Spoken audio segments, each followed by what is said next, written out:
Lors de mes 2 premières interventions, nous avons abordé 2 choses extrêmement importantes, en lien bien sûr avec ce qui nous arrive aujourd'hui, à tous. La première concerne le sens que ce coronavirus peut avoir dans notre vie et pour la Terre, quel que soit le pays d'ailleurs auquel on... Et la deuxième concerne le premier grand métaprincipe systémique qui est le métaprincipe de réalité. Et nous avons cherché un petit peu à nous approcher de ce que peut être la réalité. Et nous avons vu que cette réalité ne pouvait être perçue par personne dans sa globalité et qu'on pouvait simplement s'en approcher grâce à l'information qui nous arrive de différents endroits et aux différentes petites vérités que chacun énonce et qui nous montrent un autre visage, un autre regard, une autre manière d'aborder la situation. Aujourd'hui, nous allons aborder une réalité pour beaucoup d'entre nous. Il s'agit de la peur. C'est bien réel pour certaines personnes que je rencontre ou que j'ai dans mes entretiens thérapeutiques. Cette peur qui habite beaucoup de personnes du matin jusqu'au soir et qui est largement entretenue par les médias, les informations sous toutes leurs formes. Il y a toutes les heures presque, on égrène la liste et le nombre des morts un peu partout dans le monde, en France bien sûr en priorité, et ce nombre qui va croissant, même si parfois il est en diminution, vient nous titiller à l'endroit de notre peur. Pourquoi est-ce que nous avons peur? Et est-ce qu'il y a différentes sortes de peur? C'est d'ailleurs le thème de notre entretien aujourd'hui. Bien sûr, il y a des différences entre nous, dans la manière de gérer cette peur qui fait partie de l'être humain. Les différences, elles sont liées à quoi? À nos personnalités. Par exemple, je suis censée, au point de vue de l'énéagramme, avoir une personnalité sans peur. Je vous laisse deviner de quoi et de qui il s'agit. D'autres parmi nous sont des personnalités dont on dit qu'ils sont habités en permanence par la peur. Et évidemment, devant la même situation, certains vont se rendre malades et ne vont pas dormir, par exemple, et d'autres, au contraire, arrivent apparemment à vivre avec très bien. On pourrait, en regardant de plus près, voir pourquoi ils arrivent à vivre avec très bien. Mais ce n'est pas l'objet pour l'instant de notre entretien. Donc des personnalités différentes qui vivent la peur différemment, qui la ressentent différemment. Il y a aussi notre état général, notre état de santé. Nous savons que lorsque nous sommes fragiles physiquement, eh bien, nous réagissons beaucoup plus mal au stress qui nous arrive. Il y a aussi notre état de santé psychologique. Certains d'entre nous sont beaucoup plus fragiles et ont tendance à réagir beaucoup plus fortement aux situations à travers des peurs qui sont difficiles à combattre. Il y a quelque chose d'autre aussi qui fait nos différences. C'est ce que nous appelons en systémie, en constellation familiale et systémique, les intrications. En effet, nous portons en nous, à travers nos cellules, non seulement des choses qui sont physiques, d'ailleurs qu'on peut voir sur les photos quand on nous compare à nos parents ou même à nos grands-parents, mais aussi nous portons des éléments qui sont d'ordre psychologique. Et les peurs qu'ont vécues certains de nos ancêtres peuvent être tout à fait, nous habiter complètement et tout à fait être vivantes à l'intérieur de nous. Il s'agit dans ces cas-là, et si c'est très courant, et si vous avez fait beaucoup de choses pour vous en débarrasser, entre guillemets, il s'agit de faire peut-être un travail systémique, une constellation familiale, pour enlever de cet état de peur qui vous habite aujourd'hui toute la part qui ne vous appartient pas. Maintenant, les êtres humains réagissent un peu comme les animaux. Nous sommes d'ailleurs un peu des animaux face à la peur. Certains sont complètement paralysés. Ils ne bougent plus.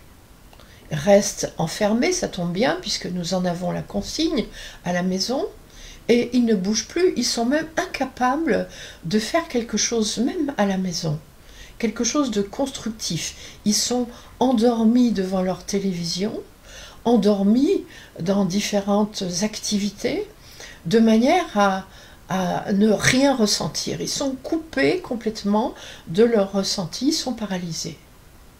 On voit les animaux, certains animaux faire ça aussi quand ils ont peur.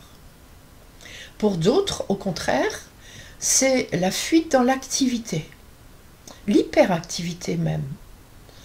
Beaucoup parmi les personnes qui font du télétravail à la maison remarquent qu'en fait, ils travaillent beaucoup plus qu'avant. Est-ce que pour autant, ils ont été obligés de travailler plus qu'avant? Ou est-ce que la peur qu'ils ressentent, le vide qui est associé à cette peur aussi, qui est ressentie, eh bien débouche sur une hyperactivité. Et le téléphone, Internet, les Zooms, on en profite aussi beaucoup, nous, des Zooms, bien, permettent de remplir le temps et génèrent une espèce d'agitation comme ça, qui permet de ne pas ressentir le vide et la peur. Et chez d'autres, cette peur se manifeste par de l'agressivité. On peut le vérifier quand on regarde les informations et où l'on voit que la quantité d'agression au sein des familles vis-à-vis des femmes, des enfants ou dans la rue aussi, va en grandissant. On ne peut que le déplorer et en même temps le comprendre parce qu'on sait que la peur déclenche des phénomènes d'agressivité. Peut-être dans votre famille aujourd'hui, avez-vous beaucoup plus de mal à supporter ce que vous supportez bien d'habitude. Vous vous agacez, vous êtes énervé, beaucoup plus que d'habitude et vous avez du mal à vous contrôler. Cela veut dire qu'il y a en vous une peur et que vous n'arrivez pas à la gérer autrement qu'en étant agressif, ce qui est quand même un petit peu dommage, même beaucoup dommage, parfois, surtout quand c'est à l'origine de violences. Donc, nous voyons par là aussi qu'il existe des niveaux d'intensité dans la peur, de façons différentes de la vivre et de la manifester extérieurement. Il existe aussi différentes peurs, différentes sortes de peurs. Il y a d'abord les peurs instinctives, celles justement qui viennent de notre vie animale, de nos instincts animaux. Ces peurs instinctives qui font partie de nous depuis la nuit des temps. Par exemple, si vous êtes dans un champ, un jour d'orage, et que vous êtes en train de courir dans ce champ, eh bien, il y a en vous une très grande peur. Parce que dans vos cellules, vous savez que vous risquez de mourir et d'être complètement tué par cet orage en une seconde, qui peut vous traverser avec un éclair en une seconde. Les animaux le savent, ils se mettent à courir dans ces cas-là, à crier ou à avoir des manifestations qui sont fortes. Mais nous aussi, les êtres humains, dans certaines circonstances où notre vie est en danger, et c'est perçu par nos 5 sens la plupart du temps, eh bien, nous pouvons avoir ces peurs instinctives qui nécessitent effectivement de trouver des solutions qui passent justement souvent à travers la fuite ou à travers la paralysie. Et pour certains autres d'ailleurs, à l'agressivité aussi. Ces peurs instinctives sont normales. Et la plupart d'entre nous n'ont pas à les avoir en dehors de ceux qui sont à l'hôpital actuellement et qui sont intubés et qui ont du mal réellement à respirer et qui peuvent légitimement craindre pour leur vie. Mais, puisque j'ai pris l'exemple de l'orage, si vous êtes dans votre lit et qu'en pensant à l'orage, qui pourrait peut-être arriver demain, et en vous imaginant courir dans un champ sous l'orage, vous vous mettez à avoir peur, ce n'est plus une peur instinctive, c'est une peur psychologique. Et il y a en nous, comme ça, un certain nombre de peurs. Je dirais même la grande majorité de nos peurs sont des peurs d'origine psychologique. Qu'est-ce qu'elles ont de particulier? Eh bien, dans l'instant là, tout va bien, où il n'y a pas de raison a priori d'avoir peur. Mais par anticipation, en imaginant certaines situations, eh bien, je me mets à avoir peur. De quoi on peut avoir peur? La peur de manquer. Il n'y a qu'à nous regarder lorsqu'il y a eu cette annonce de coronavirus, la ruée sur les magasins de peur de manquer, quitte à jeter les 3/4 des aliments qui ont dévalisé les rayons pendant un certain temps. La peur de souffrir, la peur pour les autres, pour nos proches, peur qu'ils attrapent ce virus, et plein d'autres peurs. Donc nous les connaissons, nous les avons, et surtout elles nous rendent malades.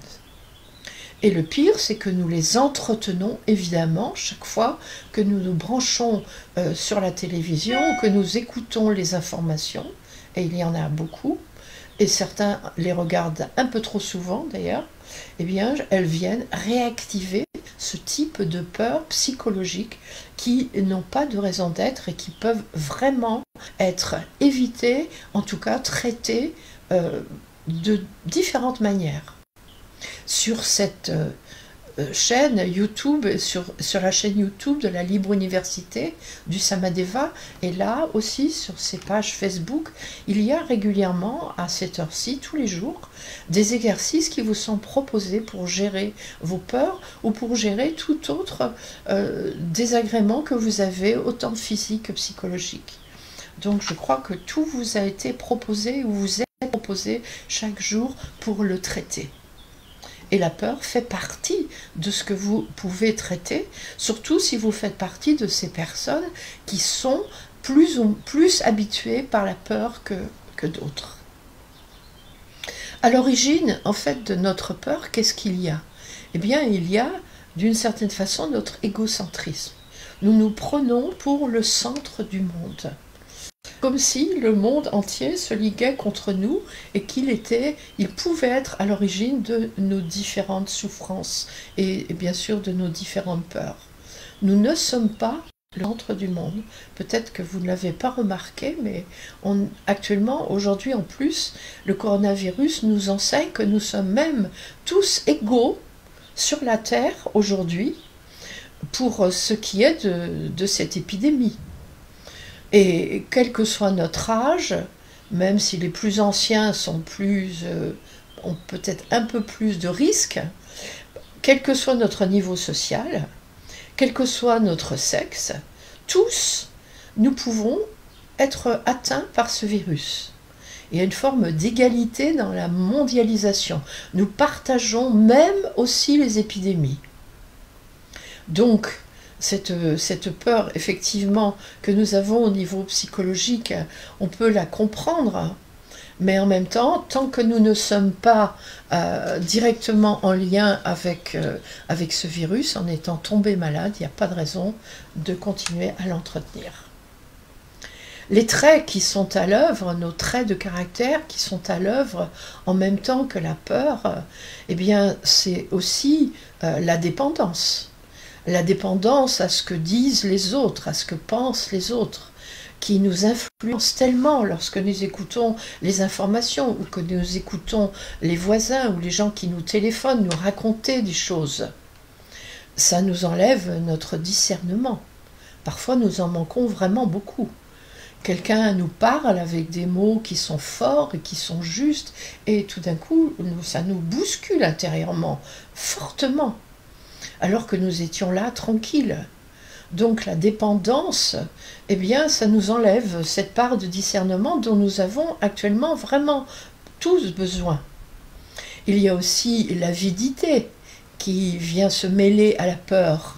Cette avidité dont je parlais à l'instant et qui nous pousse à remplir nos placards et à vouloir se protéger aussi de toutes les manières possibles. Il y a la volonté de dominer, tout d'un coup, la volonté de dominer ou le désir de maîtriser, tout d'un coup on ne maîtrise plus rien. On ne domine plus rien. On obéit à des règles, à des lois. Il y a des tas de choses qu'on pouvait faire, qu'on ne peut plus faire. Je me mets un peu à la place des chefs d'entreprise qui jusqu'à présent pouvaient surveiller leurs employés toute la journée et qui tout d'un coup ne peuvent plus du tout le faire. Tous ceux qui travaillent à domicile et dont on ne sait même pas exactement s'ils travaillent vraiment, à quels horaires et s'ils font réellement le travail qui a été prévu et pour lequel ils sont payés en plus.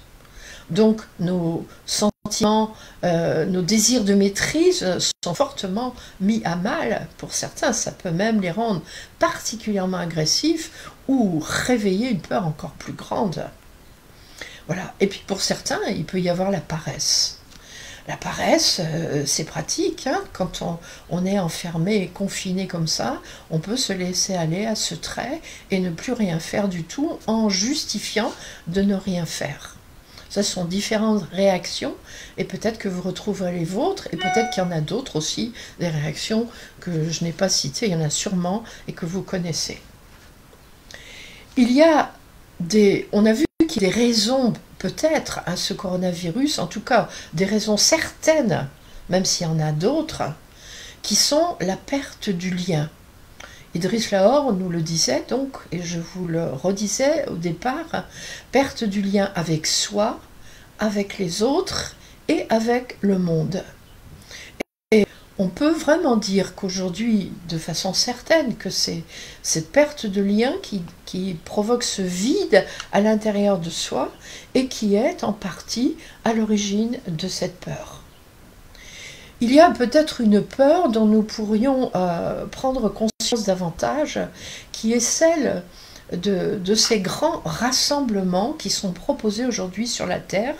Certaines personnes ont posé la question et on en a parlé un peu ensemble. Et Idriss Lahore nous disait toujours, faites attention aux grands rassemblements. Les grands rassemblements de 1000 personnes et plus, même s'ils ont apparemment comme intention d'apporter de la paix par une méditation collective par exemple. Ne vous unissez pas à des groupements dont vous ne connaissez pas l'origine, dont vous ne savez pas qui est à l'origine de ça, parce que vous ne savez pas non plus quel genre d'esprit, quel genre de forces sont présentes dans ces rassemblements. Donc il n'y a pas de raison d'en avoir peur dans la réalité, mais il y a des raisons avec discernement de décider de ne pas y aller. Et de faire, par contre, puisque tellement de choses sont proposées qui sont à notre portée, différentes actions qui nous permettent d'être au service si c'est réellement ce que nous voulons faire à travers ces grandes manifestations. Qu'est-ce qu'on peut faire alors pour gérer nos peurs, nos différentes peurs? Dans une journée, puisque nous sommes confinés et que nous allons le rester un certain temps, j'imagine pour certains d'entre nous encore longtemps d'ailleurs, les plus anciens, les plus fragiles, et même les autres aussi, eh bien la première chose, c'est que dans nos journées soit installée une véritable structure. Rien n'est pire que de ne pas savoir ce qu'on va faire toute la journée. Et il est donc important de mettre une structure dans la journée, avec une heure de lever, une heure pour les différentes activités, une heure de coucher, et de veiller à respecter cette structure. La structure est quelque chose de rassurant, et pas seulement pour les enfants, mais aussi pour les adultes. Donc, se laisser aller au lit sans regarder l'heure à laquelle on se lève et traîner comme ça d'une chose à l'autre, complètement vide à l'intérieur, sans avoir de projet et sans structure, est certainement pas la bonne manière de gérer éventuellement la peur, qui dans ces cas-là vise à étouffer ce que l'on vit en soi. On appelle ça refouler aussi. Ensuite, voir comment nous pouvons être au service. Au service d'abord de ceux qui sont là avec nous, si vous n'êtes pas tout seul dans la maison, notre famille. On a vu qu'un des problèmes, c'était la coupure du lien avec les autres. Eh bien, c'est l'occasion ou jamais de recréer un lien magnifique avec ceux avec lesquels on vit, mais aussi avec ceux qui sont autour de nous, que d'habitude on ne voit pas, qu'on n'entend pas, avec lesquels on n'a pas de relation faute de temps le reste de l'année. La famille. Zoom nous permet ça. Le téléphone nous permet aussi ça. Est-ce que vraiment je fais attention à la qualité des relations que j'ai avec les autres qui sont autour de moi? Est-ce que je profite de ce confinement pour faire la paix avec ceux avec qui je n'étais plus en paix? Est-ce que je peux enfin régler les problèmes que j'avais et que je laissais traîner vis-à-vis des autres? Et c'est le moment idéal pour le faire, de manière à me sentir paisible à l'intérieur. Alors évidemment, ça demande un certain courage. Peut-être que même vous ne savez pas comment vous y prendre, mais c'est pas grave. On peut le faire ensemble. Vous pouvez vous faire aider pour ça. Vous pouvez aussi suivre des cours pour ça, éventuellement. Ça existe aussi, tout existe. Il y a des livres qui peuvent vous aider. Il y a des chaînes, sur les chaînes YouTube, il y a des quantités de choses qui existent. Et à la Libre Université du Samadeva, nous avons aussi beaucoup de pratiques, de techniques et à vous proposer si vous en avez besoin. Ensuite, servir, ça peut être quoi? C'était la semaine dernière, j'étais en contact avec une jeune femme qui vit seule dans un petit appartement à Paris et qui m'expliquait ce vide qu'elle ressentait en elle et comment ça la paniquait et qu'elle ne savait pas comment le remplir. Une fois qu'elle a eu fini de regarder la télé pendant des heures, de lire au point d'en avoir mal aux yeux et de téléphoner à plein de gens, en fait relativement peu puisqu'elle est relativement peu entourée, elle ne savait plus quoi faire de sa vie, comment remplir ce vide qui allait durer encore longtemps. Alors je lui ai demandé où est-ce qu'elle habite. Elle m'a dit j'habite dans un immeuble. Est-ce que tu connais tes voisins? Non, je les croise comme ça, simplement, 1 minute ou 2 tous les jours. Est-ce qu'il y a quelque chose à quoi tu as pensé qui pourrait aider les autres? Alors on a fait le tour de ses talents, de ses compétences. Et elle en a beaucoup de compétences. Elle a des compétences en informatique, elle a les compétences en couture, elle a des compétences de conteuse aussi, et différentes sortes de compétences. Et elle m'a dit, mais comment je peux faire? Alors on a fait un petit peu le point, ou le tour, ou un petit bout de tour, parce qu'il y aurait beaucoup d'autres choses à faire, sur tout ce qu'elle pouvait mettre en œuvre pour donner ses talents, les mettre à disposition des autres, et pour devenir une aide pour les autres. Alors c'est ce qu'elle a fait.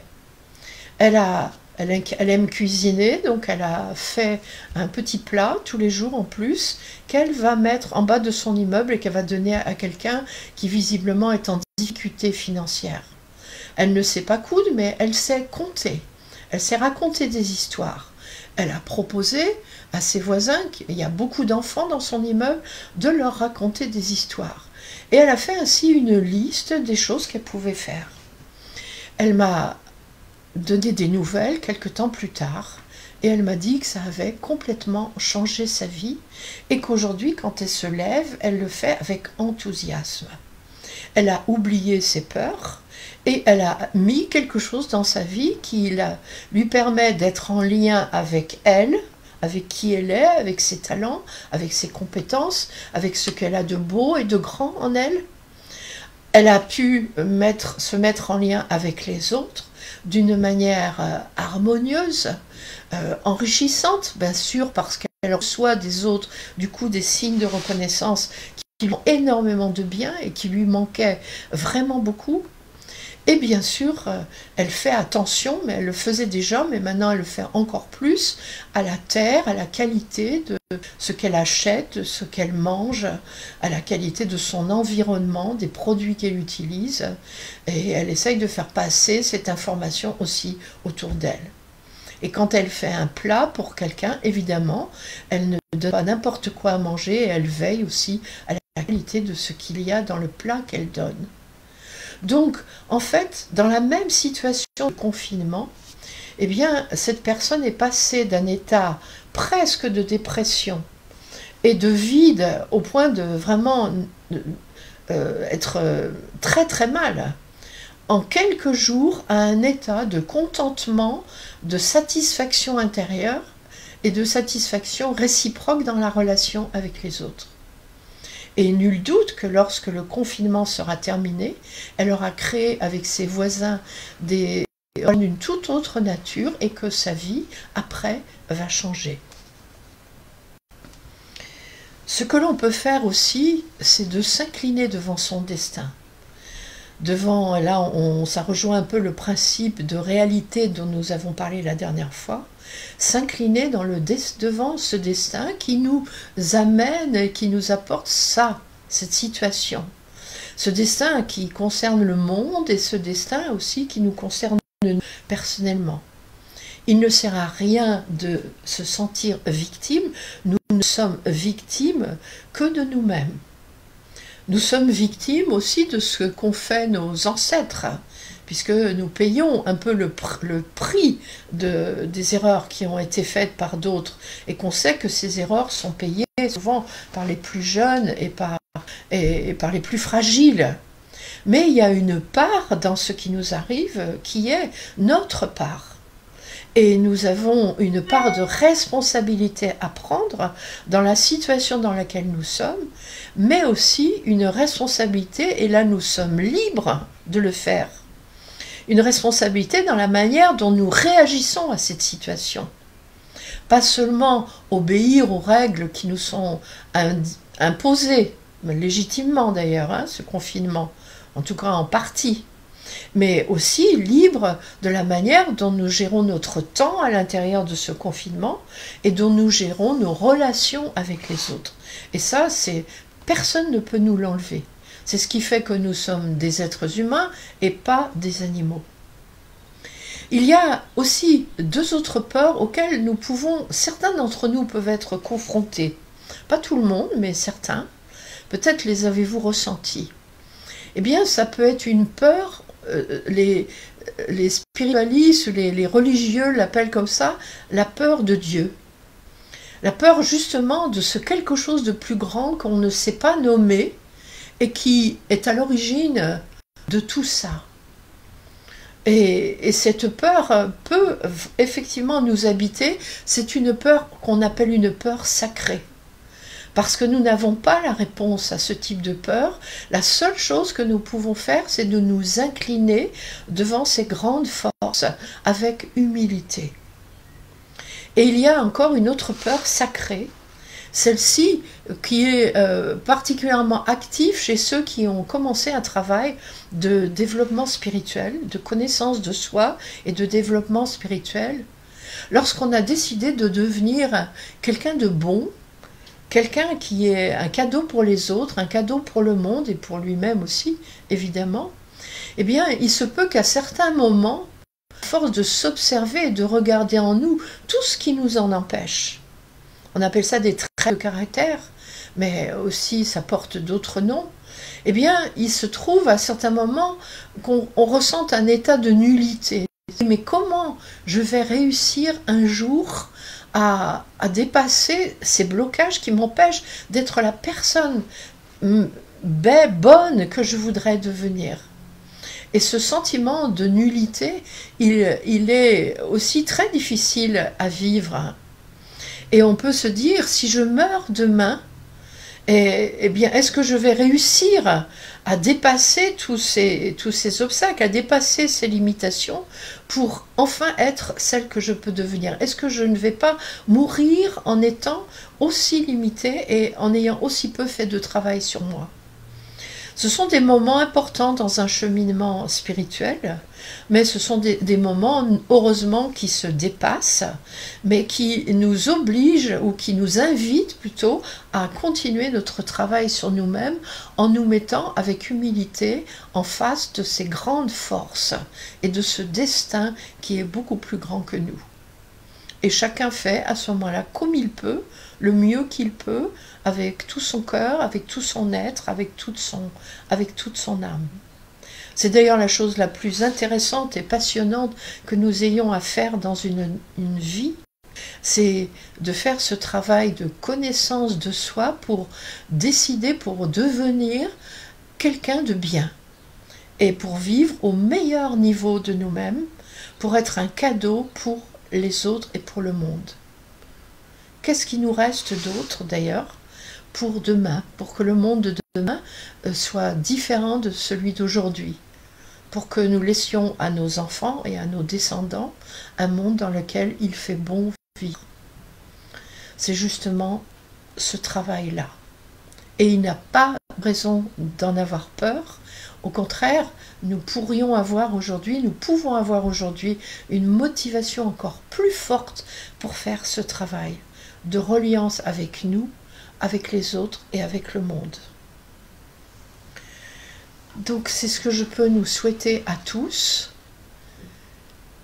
Veillons à notre santé, puisque ça commence par là. Donc respectons les règles qui nous sont proposées. Veillons à nos relations avec les autres. Nous avons le temps pour cela et rien ne nous en empêche. Et veillons à respecter la terre partout où nous nous trouvons. Et c'est vraiment important pour aujourd'hui et pour demain. Et c'est ce que je souhaite à tous,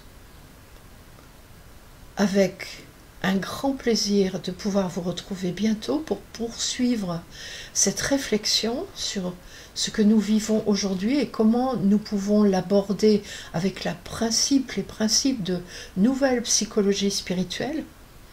Cette formation que donne Enéathèse Griffith et que bientôt nous allons vous proposer par série de 2 heures par Zoom pendant la durée du confinement, de manière à pouvoir faire travail ensemble, concrètement, en comprenant, avec des exercices pratiques et un accompagnement personnalisé, dont je suis absolument certaine que vous allez l'aimer, particulièrement avec Enéathèse Griffith, qui est une grande dame chère à mon cœur et au cœur de beaucoup. Je vous souhaite une très belle fin de journée et je serai très heureuse de vous retrouver très bientôt. Au revoir.